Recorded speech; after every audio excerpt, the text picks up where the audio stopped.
صبح کا وقت ہے، آنکھ بھی کھلی ہے، اذان کی آواز بھی کان میں آئی ہے، آپ کا نفس کہتا ہے ابھی سو جی، آپ نے اپنی چادر یا کمبل کو درست کیا اور کروٹ لیا سو. یہ کیا ہے؟ آپ نے کس کا حکم پیچھے پھینکا اور کس کا حکم مانا؟ اللہ کے حکم کو پیچھے پھینک دیا، نفس کے حکم کو آگے رکھا. یہ شرک، اس شرک کو جاننے والے بہت کم ہیں. مولانا روم نے خوب کہا تھا نفس ماں ہم کم طرح فرعون نیست لیکن فرعون نیست. میرا نفس بھی فرعون سے کم نہیں ہے. فرعون نے کہا تھا علیہ سلیم ملک مصر وهذه الانهار تجری من تحتی، کیا اس ملک مصر کی حکومت میری نہیں ہے؟ اور سارا جو یہ آب پاشی کا نظام ہے، انہار کا نظام ہے، وہ میرے کنٹرول میں نہیں ہے. جس کا چاہوں موقع کھلا رکھوں، جس کا چاہوں بند کر دوں. یہ تھا خدائی کا دعویٰ، انا ربکم الاعلی.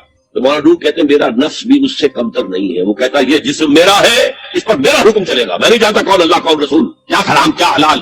تو فرعون سے کم تو نہیں ہے میرا نفس. لیکن فرعون اس کی بہت مدد تھی، فوج تھی، لاؤ لشکر تھا، تو اس نے زبان سے بھی کہہ دیا کھل کر انا ربکم الاعلی. میں مسکین ہوں، غریب ہوں، میرے پاس کوئی طاقت نہیں ہے، میں زبان سے تو کچھ نہیں کہہ سکتا، اندر سے میرا نفس یہی کہتا ہے. یہ نفس کی حکومت قرآن کہتا ہے. میں حیران ہوتا ہوں، 2 جگہ یہ مضمون آیا ہے. اور ایت من اتخذ الہہ ہواہ افانت تکون علیہ وکیلا. اے نبی تم نے دیکھا اس شخص کو، اس کے ہاتھ پر غور کیا جس نے اپنی خواہش نفس کو اپنا الہ بنا لیا. اللہ اکبر. الہ لا الہ الا اللہ، کلمہ توحید کا مرکزی لفظ یہاں آ رہا ہے. من اتخذ الہہ ہواہ، جس نے اپنی خواہش نفس کو اپنا معبود بنا لیا، الہ بنا لیا.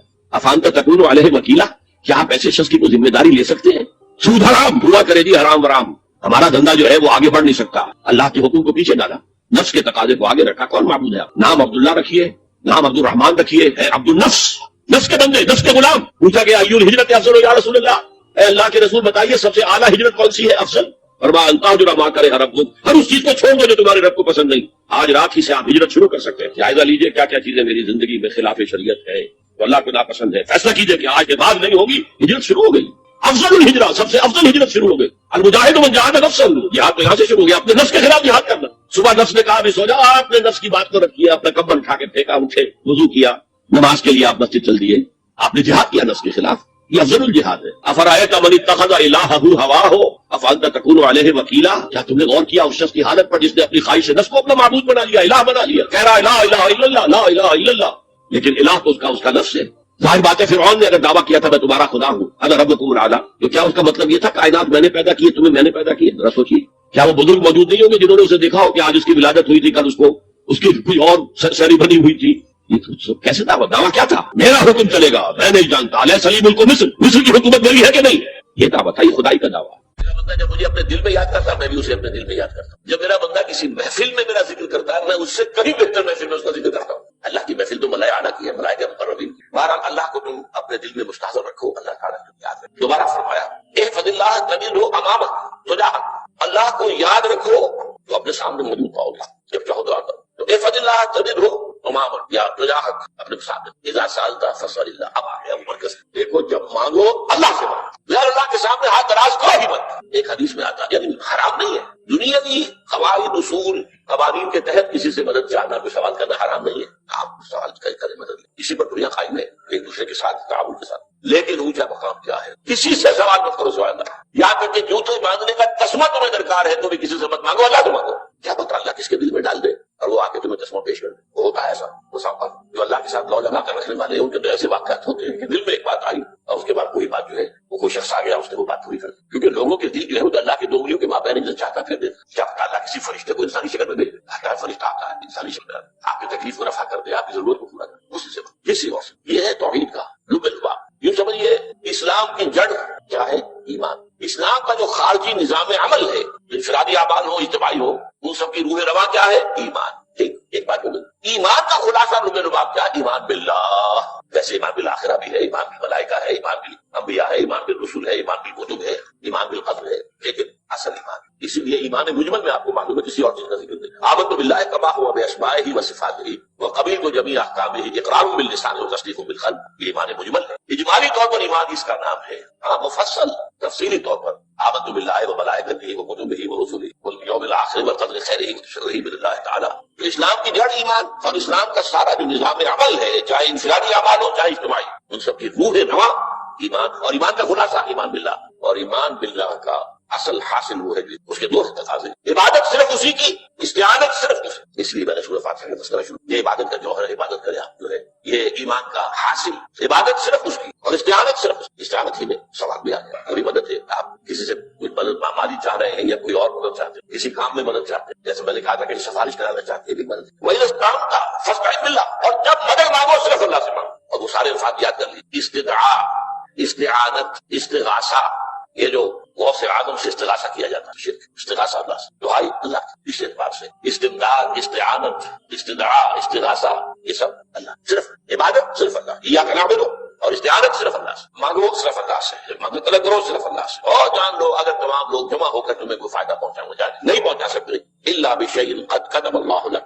وان اجتمعوا على ان يضروك بشيء لم يضروك الا بشيء قد كتب اللہ عليك، اگر سب مل کر چاہیں تمہیں کوئی نقصان پہنچا دے نہیں پہنچا سکتے مگر وہی کوئی جو اللہ نے تمہارے لیے۔ اب بتائیے خوف کی جڑ کٹ جائے گی، یہ جو ایمان جو ہے یہ خوف اور حزن دونوں سے نجات دلانے والی بات ہے۔ جو حقیقی مومن ہے وہ اللہ کا ولی ہے، حقیقی مومن وہ اللہ کا ولی، اور الا ان اولیاء اللہ لا خوف علیہم ولا هم يحزنون، یہ اولیاء اللہ کو اللہ کا مخلوق نہیں ہے، کوئی ان کے سر پہ سینگ نہیں ہوتے، انسان ہی ہوتے ہیں، لیکن حقیقی معنی میں مومن ان اعتبارات سے جو آج ہم پڑھ رہے ہیں ایمان اس درجے کا پہنچ گیا تو اللہ کا ولی ہے، اور جو اپنی خوف کس بات کا، کس سے خوف کروں، اس کے ہاتھ میں کچھ ہے ہی نہیں، اور اگر کچھ اللہ نے میرے لیے لکھا وہ آتا رہے گا، چاہے میں لاکھ گڑ گڑاؤں اور اس کے سامنے جب یہ چھوڑ دے، اگر اللہ نے لکھا ہوا ہے وہ تو آئے تو کاہے کو اس کے سامنے گڑ گڑانا، کاہے مجھے مسائی کرنا اس کے سامنے، اور کسی کے ہاتھ میں کچھ ہے ہی نہیں، میرا خیر ہے ہی نہیں، کاہے کو خوشامد کروں اس کی۔ اور رفعت الاقلام، دیکھو نوجوان قلمیں اٹھا لی گئی، وجفت الصحف، اور جو رجسٹر ہیں صحیفے ان کی سیاہی یہ ہے وہ اللہ کا علم، اس میں ہر شے لکھتی، اس کی قلم اٹھا لی، جیسے آپ کو معلوم امتحان ہوتا تھا 3 گھنٹے ختم ہوئے اسٹاپ رائٹنگ، بس اب قلم ہو جانا چاہیے، وہ قلم تو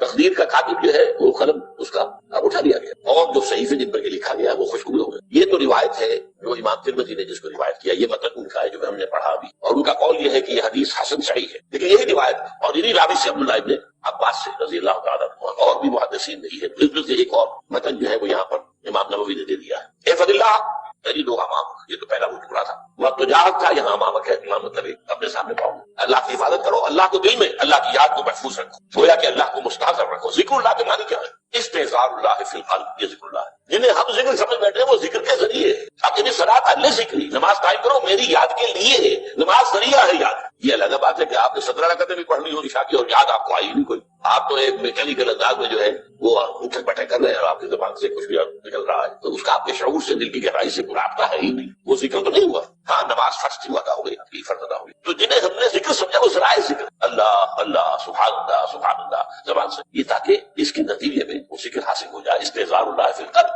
ذکر کے معنی ہے استحضار اللہ فی القلب، تعرف الی اللہ فی الرخاء، اور دیکھو کشادگی کے وقت میں تم اللہ کو یاد رکھو، اللہ کی طرف رجوع کیے رہو، بھول نہ جاؤ، وہ نہ ہو جو کبھی کہا تھا بہادر شاہ ظفر کے اشعار میں سے بہت دور کا شعر ہے، ظفر آدمی اس کو نہ جانیے چاہے کتنا ہی روفات مدرکا، جسے عیش میں یاد خدا نہ رہی، جسے دیش میں خوف خدا، وہ ہے کشادگی کی حالت میں جبکہ تمہارے لیے کشادگی ہے، اللہ کی طرف رجوع کیے رکھو، یہ عارف کا فکر، تو اللہ اپنی توجہ کے اوپر رکھے گا شدت کے، تمہیں کوئی تکلیف، اس تکلیف کو تم پر آسان کر دے گا، تکلیف تو آنی ہے جو لکھی ہوئی ہے وہ تو آئے گی، لیکن یہ کہ اللہ تعالیٰ اس کے اندر ایک ہی چیز ہے جس کو ایک انسان بہت شدت کے ساتھ محسوس کر رہا ہے، دوسرا آدمی نہیں محسوس کر رہا ہے، احساس کا معاملہ ہوگا، وہ تو اصل میں اگر انسان کی نرز کٹی ہوئی ہے تو احساس ہوگا ہی سر سیدھی ہوگا، تو اس اعتبار سے اللہ تعالیٰ تمہارے لیے وہ شدت کی کبھی وعدم انما اخطاک لم یکن لیصیبک، اور جان لو جو چیز تم سے چھوٹ گئی ہے رہ گئی ہے وہ ہرگز تمہیں ملنے والی نہیں تھی۔ اب آپ نے کسی ملازمت کے لیے درخواست دی ہے، درخواستیں مانگی گئی ہیں، اپنی سی محنت کر لی، نہیں ملی ملازمت، اب آپ بیٹھے ہوئے افسوس میں، رنج میں، غم میں، فلاں نے یہ کر دیا، فلاں نے یہ کر دیا، وہ فلاں جو ہے بڑی تکڑی سفارش لے آیا تھا، فلاں نے رشوت دے دی، چھوڑو گے اس کو، وہ تمہارے لیے نہیں تھی،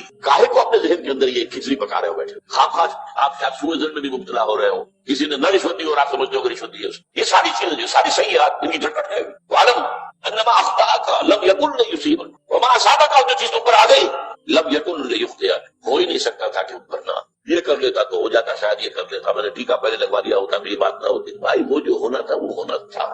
اب یہ وہ چیز ہے جس سے انسان میں کیفیت پیدا ہوتی، تسلیم و رضا، ہم بھی تسلیم کی خون ڈالیں گے، بے نیازی تیری عادت ہی صحیح، اے اللہ جو تو نے چاہا مجھے، اسی لیے میں نے آپ کو آیتیں سنائی سورۃ تغابن کی، ما اصاب من مصیبت الا باذن اللہ، کوئی مصیبت نہیں آتی مگر اللہ کے اذن سے، ومن یؤمن باللہ یہد قلبہ، جو اللہ پر ایمان رکھتا ہو اللہ اس کے دل کو ہدایت دے دیتا ہے، ہدایت کس بات کی؟ تسلیم و رضا، سر دوست سلامت کے تو خنجر آزمائی، شبت نصیب دشمن کے شبت اللہ کے تیلت، اے اللہ تیری طرف سے ہے مجھے قبول ہے، اور بظاہر مجھے تکلیف ہو رہی ہے لیکن یقیناً اس میں میرا کوئی خیر ہے، یہ دیکھ خیر تیرے ہاتھ میں تو خیر ہی خیر ہے جو بھی تیری طرف سے آئے، سر تسلیم خم ہے مزاج یار، اور یہ مضمون جو ہے زیادہ بڑے پیمانے پر سورہ حدید میں لا اصاب من مصیبت فی الارض ولا فی انفسکم الا فی کتاب من قبل ان نبرأها، کوئی مصیبت نہیں آتی نہ تمہاری جانوں میں نہ زمین میں زلزلہ آ جانا، سیلاب آ جانا، کچھ اور زمین کا دھس جانا، یا یہ ہے کہ تمہاری جانوں میں کوئی بخار ہو گیا، کوئی اور تکلیف ہو گئی، اچانک معلوم ہوا کہ صاحب جو کینسر ہے اور کینسر بھی اب تھرڈ اسٹیج پہ پہنچ چکا، لیکن جو بھی آیا ہے وہ اللہ کے علم کی کتاب میں پہلے سے لکھا ہوا، فی کتاب من قبل ان نبرأها، یہ کتاب میں درج ہے اس سے پہلے کہ اسے ظاہر کرا۔ اس کے نتیجے کیا نکلنا چاہیے؟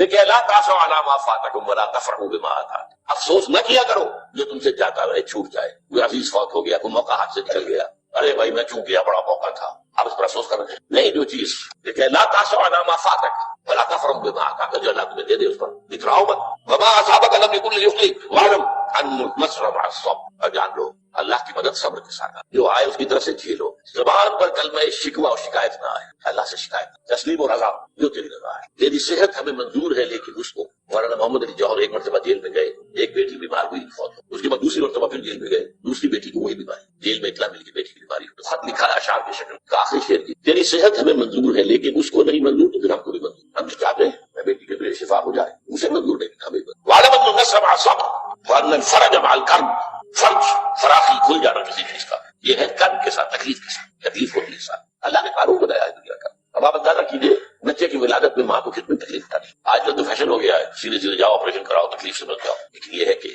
یہ بھی آپ کے علم میں ہوگا، وہ ساری تکلیف جیسے ہی بچے کو لا کر ماں کے برابر لٹایا ہے، ساری تکلیف ختم، پھر جو راحت السلام ان الفرج مع الكرب وان مع العسر یسرا، اسی لیے میں نے وہ آیتیں بھی پڑھی تھی، ان مع العسر یسرا ان مع العسر یسرا، اس دنیا میں یہ اللہ نے نظام بنایا ہے، سختیاں جھیلنی ہی ہوگی، لقد خلقنا الانسان فی کبد، ہم نے انسان کو پیدا کیا مشقت کے، مشقت تو کرنی پڑے گی، کسی کی جسمانی مشقت زیادہ، کسی کی ذہنی مشقت زیادہ، مشقت